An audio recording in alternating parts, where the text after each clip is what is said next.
新加坡学生在 PISA 2022里，科学561分，数学575分，阅读543分，三项全部排在全球最前面。科学这一项比 OECD 平均的485分高出一大截。这个成绩如果只解释成会考试，那就看浅了。新加坡之所以能在这么小的国土面积上持续产出全球顶尖的科学素养，说明它的教育体系不只靠刷题，还要兼顾批判性思维和实操科研能力，培养并吸纳人才。今天这篇我们就来聊聊新加坡这套教育模式到底做对了什么，以及561分背后对本地学生升学和长期竞争力意味着什么。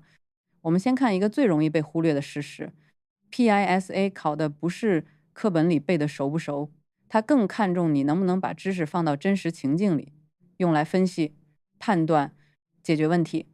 所以新加坡科学561分这件事本身就说明了一点，孩子被训练出来的不只是答题速度，还有比较完整的逻辑结构。那这个结构怎么来的？一个关键变化就是 PSLE 从过去的 T-score 改成了现在的 AL 积分制。以前的 T-score 本质上是非常细的相对排名，差1-2分，后面可能就是完全不同的学校和赛道。结果是什么？家长会盯住每一分，学校会更容易往极致竞争走，孩子也会被推向过度刷题。AL 制度换了一种思路，它把成绩分成 achievement level， 也就是能力等级。重点不再是你比别人精确高0.1分，而是你有没有达到某个稳定的学业水平。它当然没有取消竞争，但它在制度上弱化了那种分分计较的零和博弈。这一点很重要，因为当评价方式从极窄的排序转向更清晰的能力区间，孩子的学习重点就更容易从抢分转回理解。第二步是 GEP， 也就是高才教育计划的调整。过去很多家长会把 GEP 看成一张非常强的标签，进去了好像就被系统认证为顶尖大脑。可今年的改革方向很明确，教育部在淡化这种过早贴标签的感觉，把更多注意力放在学生真正需要什么样的学习环境上，好让他们接受更适合的挑战。新加坡这样做不是在放弃精英选拔，相反，他在把选拔做得更精细。他不要只会在标准题里拿高分的孩子，他要的是能处理复杂信息，能迁移知识，能在未来高不确定环境里继续跑出来的人。这样下来，分数不再只是比较谁更会考试，而是用来辅助判断谁具备更强的长期学习潜力。家长如果看懂这一层，就会知道盲目加码刷题未必真的顺着政策方向。真正有优势的孩子往往是综合能力强。再往下看，新加坡教育真正被低估的一张牌是双语。这里说的双语不是多学一门语言这么简单，而是一整套认知和通道优势。新加坡学校的第一教学语言是英语，数理、科学、论文写作、课堂讨论、核心学术训练都直接放在英语环境里完成。这意味着孩子从很早开始就不是先在本地语言里理解知识，而是直接用全球主流学术语言去接触概念、组织逻辑、表达观点。这个差别非常大。很多国家的学生到了参加国际项目的时候，真正吃亏的不是智力，而是表达壁垒。新加坡学生在这一步就会好很多，因为他们从小就在这个系统里。更关键的是，英语不是唯一一层，母语教育又把另一种能力保留下来了。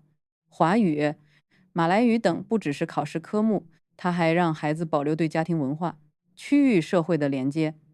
你可以把它理解成两套系统同时在运转，一套帮助孩子无缝进入全球学术与商业世界，一套帮助他在亚洲社会保持理解力和沟通力。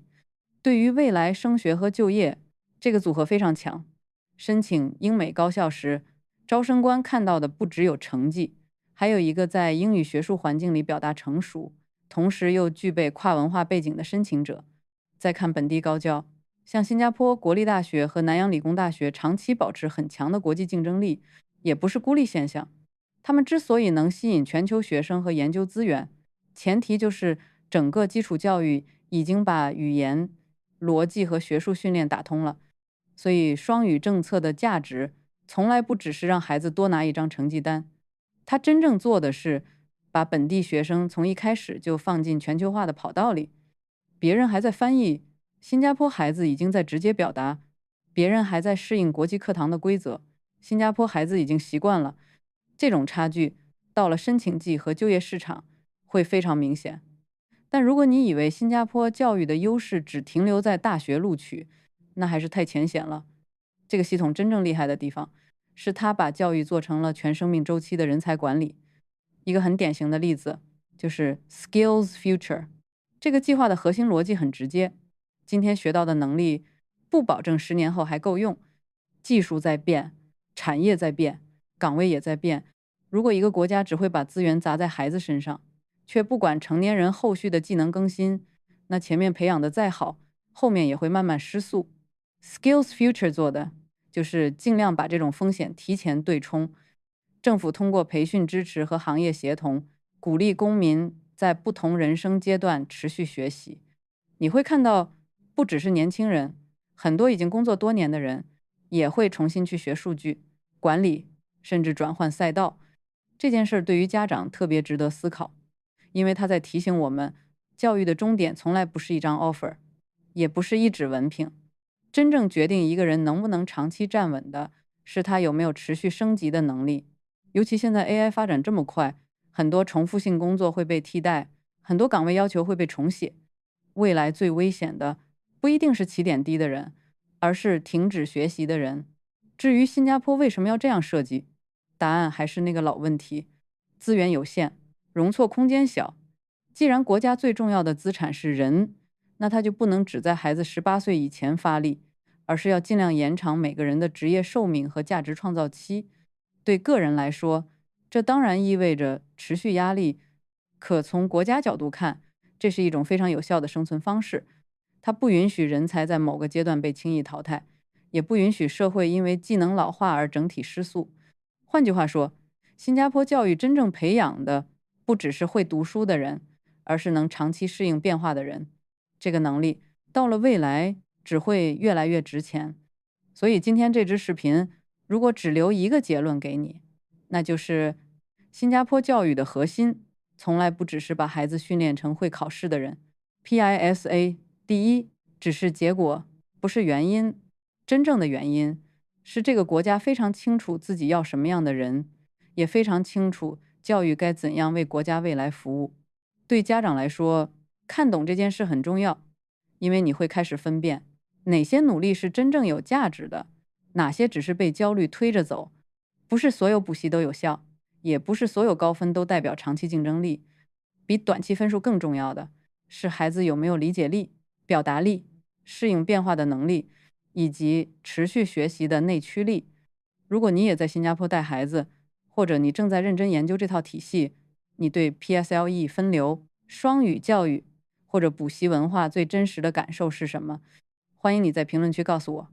如果你想继续看懂全球精英教育背后的底层逻辑，订阅这个频道。下一期我们继续拆最关键的那一层，